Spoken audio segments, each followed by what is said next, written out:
Hello everyone, this is CameraFlips, the best place to buy and sell used camera gear.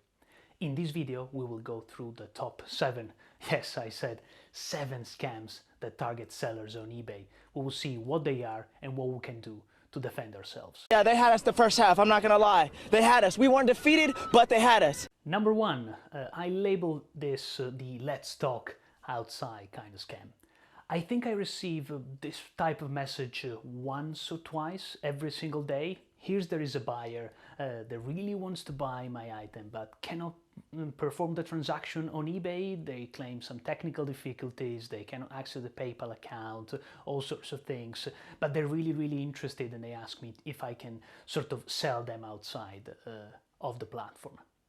Of course, this option can be attractive for the sellers because they will save on the final value fee, and as I said, sometimes the buyer is even willing to pay more to get the item. But this is of course a scam, and there is a catch. You will normally be asked to send the item first, or the buyer will pay you using a sort of a revocable type of payment or a chargeback, and so at the same time you will lose your item and you will not get any money for it. It is very easy to defend ourselves from this attempt. Simply not respond to this, report the buyer because this is actually against eBay policies, and also blocking through your seller dashboard. So very easy, but very frequent. So number 2, the feedback extortion. So normally this one targets new seller. Again, they're trying to build up their reputation on eBay, which is obviously probably the most important thing to guarantee success on the platform. And what is going to happen is a buyer will buy an item from you, normally an expensive one, and once received they will claim that the item is defective or is not exactly as described, and they will threaten you with a negative feedback.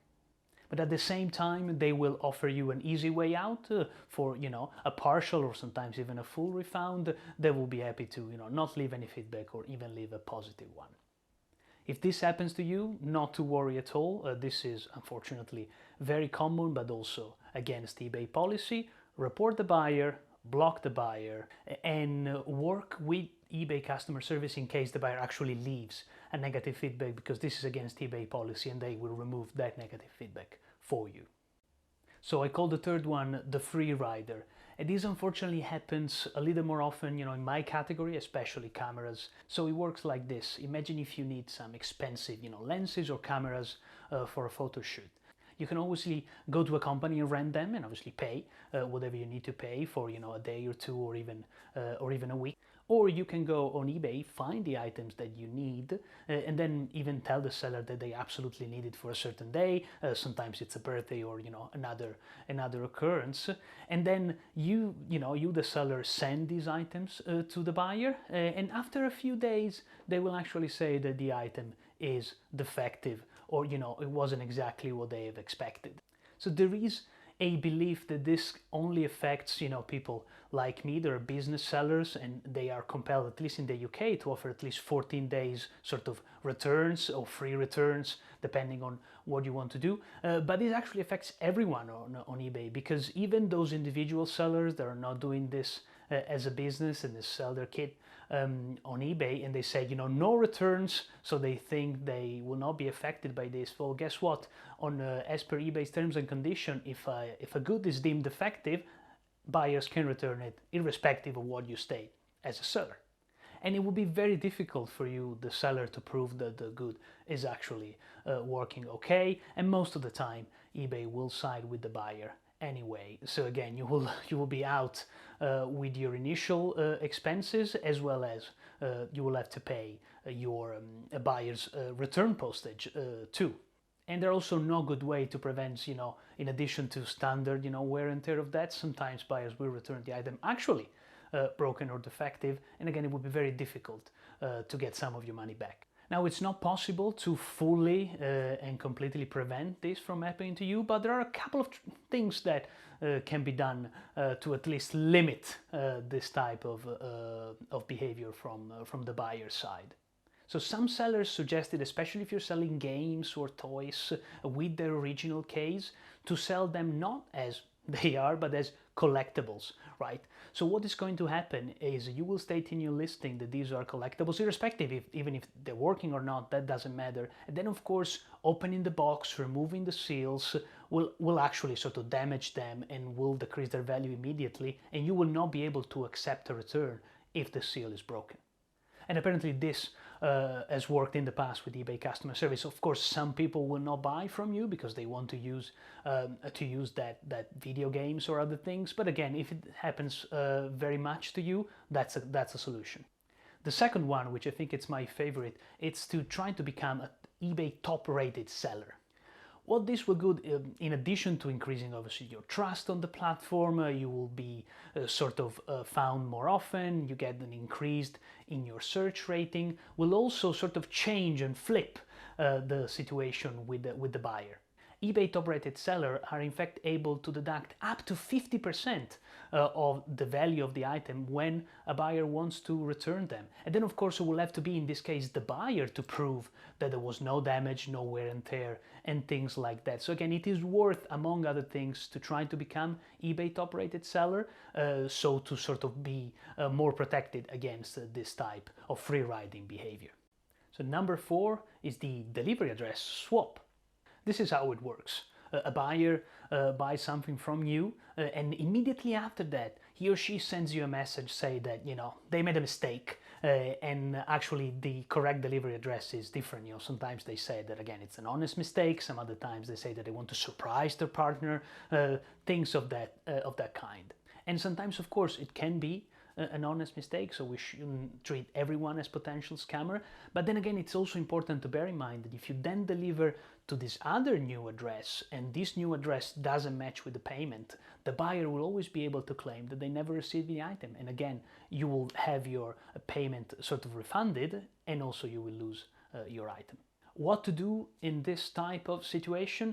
Quite easy. You will ask the buyer, or you can do it yourself, to cancel the transaction. You will immediately afterward relist the item, and they will be able to buy it now, indicating the correct delivery address. Of course, if they're against this idea and procedure, then yes, you are about to get scammed. So number 5 is the empty box.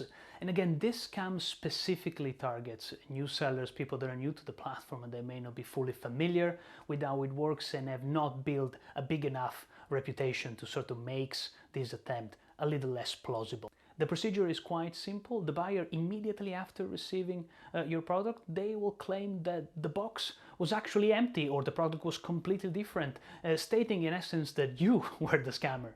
Of course, it can be quite difficult to try to prove that the box wasn't empty.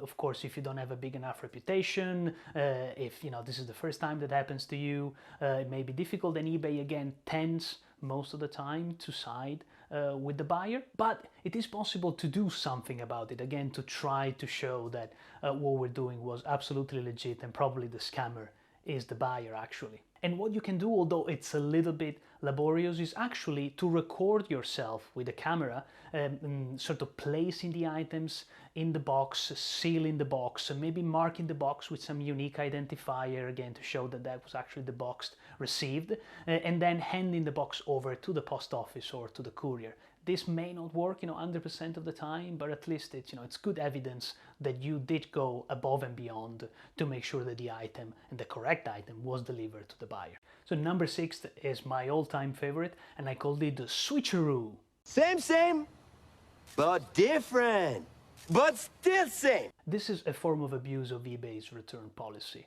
And again, it doesn't matter if you are a business seller or individual seller, as we have just seen.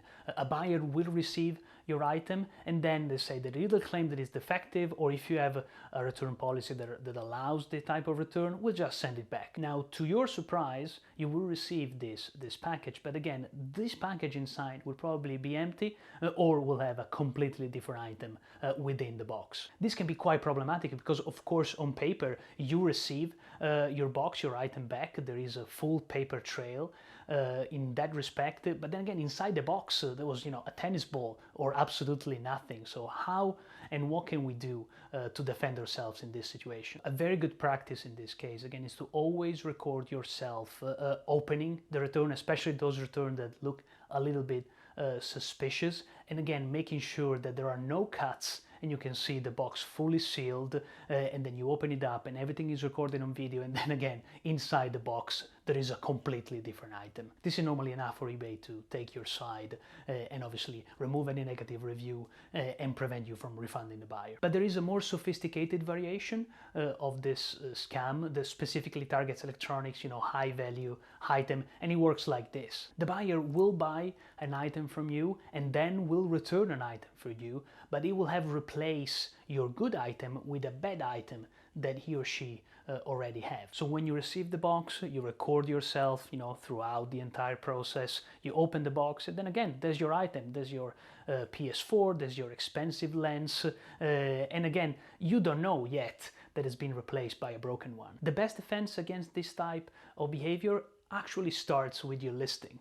Now, I would say almost every electronics, if we're talking about electronics or other expensive items, have a specific serial number. What we will do then is take a picture of that serial number and add that picture to the 12 pictures that you're allowed to upload on eBay, and or to write that serial number in your description. It will then be easy, again, when you're recording yourself opening the return box, to take out that item, look for the serial number, again with no cuts in the video, and frame it on camera. And then again, comparing that serial number with what you have in your listing, and immediately show eBay and the other person that the two items are different, and so no refund will be allowed. So number 7 is the credit card chargeback, and unfortunately there is often very little we can do to prevent that from happening. You may not be aware that credit cards offer additional protection to their user. In effect, when you buy things on the internet, it's always better to use your credit card rather than your debit card. What is going to happen is that with your credit card, you will always be able to dispute a transaction that took place with it. And sometimes because, your credit card details were stolen, or sort of an identity fraud, or sometimes the seller went bankrupt and never sent you the goods, or they sent you something that was completely different. So this thing again exists for a very good reason, and in some countries like the UK, this is even mandatory above a certain value, but as often happens, the system can be abused by fraudsters. So what can happen is that someone buys an item from you on eBay, you ship it out, and sometimes while the item is on its way, then again the chargeback hits your account and that money disappears. So just bear in mind, this is a big problem for credit card issuers that are really trying to crack down on the various abuses, but then again their internal form of investigation, their procedures are often patchy, secret, the degree of protection varies very much, and oftentimes again you will lose even if you provide compelling evidence. The annoying bit in this case is that you cannot go back to eBay customer service,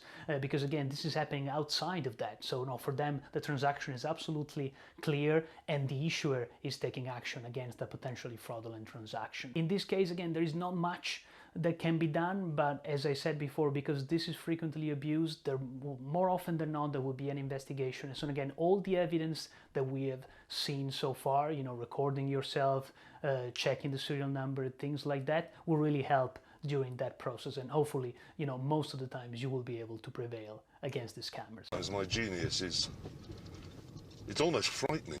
So if you found this video helpful, please hit the like button so that others can find it easily on YouTube. And if you have experienced any of these scams or others that I haven't covered today, leave a comment so that we can shed some additional light on some of the things happening on eBay.